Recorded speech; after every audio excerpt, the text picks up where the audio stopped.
அந்த ஊரிலே மழை கொட்டும்போது எல்லாம் நனைந்தும் கொஞ்சம் சுத்தமான உணர்ச்சி மற்றும் வெளிப்படத்தான் மறுக்குது. அந்த உணர்ச்சியில் தான் ரேவதி வாழ்ந்தாள்.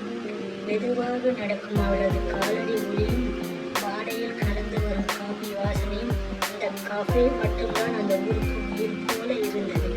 முழுமையாக வளர்ந்த ஒரு பெண் பாசத்தையும் பரிமாறுதலையும் சுயமரியாதையும் கடைபிடித்தவள். அவள் அழகு பொதுவாக புரிந்து கொள்ளப்படாதது, ஆனால் பார்த்தவுடனே நெஞ்சில் பதியும் அழகு. ஒரு நாள் மழையோடு வந்தான் ராஜன். வெறும் ஒரு காப்பிக்காக வந்தான். ஆனால் அவளுக்குள் ஒளிந்திருந்த கதைகளுக்காகவே அங்கேயே தங்கிவிட்டான். அவள் சிரிப்பை அவர் வரைந்தார். அவளது அமைதியை கேட்டுக்கொண்டே இருந்தார். அவள் சொல்லாத வார்த்தைகளில் கூட காதல் வாசம் இருந்தது. நீங்கள் என்னுடன் வந்து சேர்ந்து வாழ வேண்டும் என்று அவளிடம் அவன் சொன்னான். அவள் சிரித்தாள். நான் இங்கேயே வாழ்கிறேன், நீங்களும் வாழ வர வேண்டுமென்றால் என் வழியில் வர வேண்டும். அந்த மலை, அந்த மௌனம், அந்த கண்கள், இவை எல்லாம் ஒரு புதிய காதலின் பிறப்பை குறித்தன.